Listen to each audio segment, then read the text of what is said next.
दास का फिर वही निवेदन है, जितना अधिक से अधिक हो सके इस मानव जीवन में भगवान का नाम लेना, क्योंकि भगवान का नाम ही सब कुछ है, बाकी सब मिथ्या है। खूब नाम जप करो, खूब नाम जप करो। और मैंने पहले दिन ही बैठते ही आपसे कहा था कि ये जो महापुराण है ये फैमिली मैनेजमेंट का ग्रंथ है। हमें हमारे परिवार में कैसे रहना है ये हमें श्री शिव महापुराण से सीखना होगा। देखो, चाहे राम कथा हो, भागवत कथा हो, अन्यत्र किसी ग्रंथ पे प्रवचन हो, पर सबका सार ये है कि हम में मनुष्यता आ जाए, हम मनुष्य बन जाएं। और मैं उसी दिन से कह रहा हूं कि हम सब बन रहे हैं, मनुष्य नहीं बन रहे हैं। बाकी तो हम सब बनने को तैयार हैं, किसको क्या बनाना है हम वो बन जाएंगे, पर मनुष्यता हमारे भीतर नहीं है। आज की चर्चा को यहां से प्रारंभ करते हैं, ध्यान से सुनना। एक पंडित जी एक शहर से निकले, और जब उस शहर से निकले तो बड़े बड़े मकान थे, बड़े बड़े लोग रहते थे। पंडित जी उस गांव में से, शहर में से निकले तो कम से कम 50 घर में खड़े हुए कि हमें 2 रोटी दे दो, कोई 2 रोटी दे दो, 2 रोटी का आटा दे दो। पर इतने बड़े बड़े बंगलों में, महलों में, अटारियों में रहने वालों के जी से 2 मुट्ठी आटा नहीं छूटा। पंडित जी बड़े उदास चले जा रहे थे। चलते चलते पंडित जी को एक संत जी मिल गए। संत जी बड़ी दिव्यात्मा थी। उन्होंने कहा, क्यों पंडित जी, चेहरा बड़ा मलिन लग रहा है आपका, बात क्या है? अरे बोले महाराज, इतने बड़े शहर में गए, इतने बड़े बड़े मकान, हर दरवाजे खड़े हुए, पर किसी ने 2 रोटी का आटा नहीं दिया कि रोटी बना के भोजन कर लिया जाए। महात्मा जी बोले कि आपकी गलती है। बोले क्या? बोले आप उस शहर में से निकले जहां मनुष्य रहते ही नहीं। अगर कोई मनुष्य रहता तो तुम्हें आटा देता? बोले नहीं, वहां तो बड़े बड़े लोग थे। अरे बोले देखने को आदमी है वो, पर प्रारब्ध के जो कर्म हैं, शरीर भली बदल गया उनका। शरीर देखने को मनुष्य का लग रहा है, पर उनका जो प्रारब्ध है स्वभाव तो वही बना है। जो वो पहले जन्म में थे स्वभाव तो उनका वही है। बोले हम आपकी बात समझे नहीं, हम आपकी बात समझ नहीं पाए। महात्मा जी बोले तो एक काम करो, हम तुम्हें एक चश्मा देते हैं अब, और इस चश्मा को लगा लेना, दिखेगा तो आदमी, पर तुम्हें यह पता लग जाएगा कि ये पहले जन्म में कौन था। हाँ देखो, हमारा शरीर तो बदल जाता है, पर हमारा स्वभाव नहीं बदलता। बिल्कुल हिसाब लगा लेना आप। जो दूसरे की संपत्ति पे जबरन कब्जा ठोक देवे, समझ लेना ये पहले जन्म का भयंकर सांप था, भयंकर सांप था। क्योंकि सांप का क्या स्वभाव है?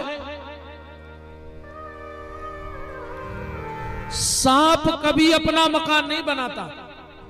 चूहे बिल बनाते हैं और सांप कब्जा ठोक देता है। तो जो दूसरे की प्रॉपर्टी पे, दूसरे की संपत्ति पे कब्जा ठोक दे, समझ लेना वो पिछले जन्म का सर्प है, स्वभाव उसका आज भी वही है। जो भगवान को छोड़ करके संसार के बोझ के नीचे दबा है,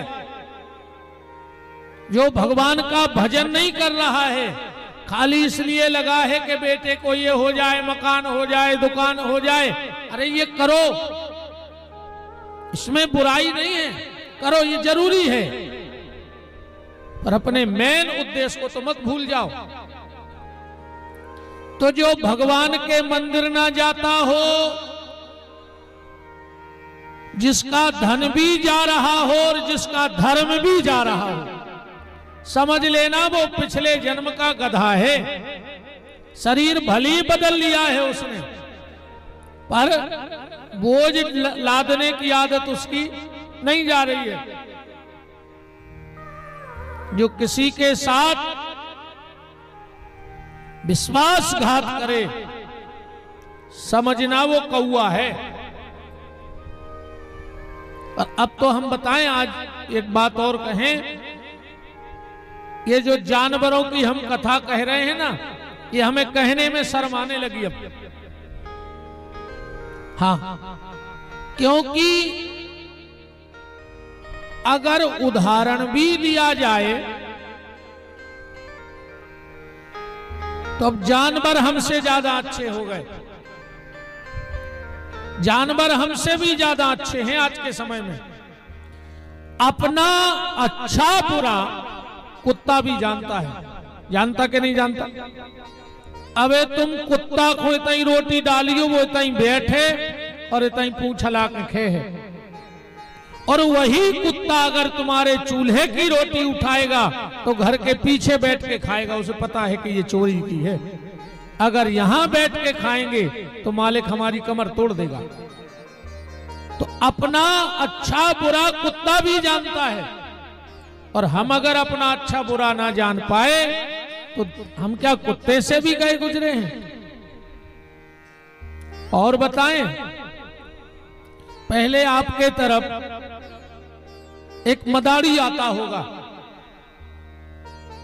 बंदरिया लेके, छोटी सी बाच्छी हल्की सी फ्राक पहने रहती, और वो कोई के भी दरवाजे खेल लगा के बैठ जाते। और जब वो लाठी करता था तो बांदरे के बच्चे से पूछता था कि लंका लूटो कैसे, तो वह बंदरिया लठिया पे से कूद जाती। देखा होगा आप लोगों को, याद होगा। पानी भरने कैसे जाओगी, तो एक छोटी सी गंजी लिए रहती थी और बड़ी मटक मटक के जाती थी। मतलब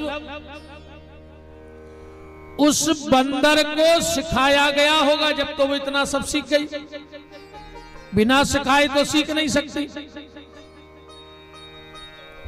पहले आपके गांव में भालू आता होगा, वो कहीं भी खेल लगा लेता है भालू वाला, और कहता है भोला ससुराल जाओगे, वो भालू गर्दन मटका तो हाँ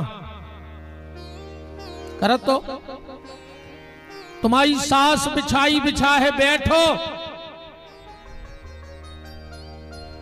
तुम्हारे ससुर दरी बिछे बैठो, तुम्हारी घरवाली फटी हुई बिछाई डाल देगा, बैठोगे। और वो भालू कहीं फर्श में लौट जातो के ऐसे बैठे।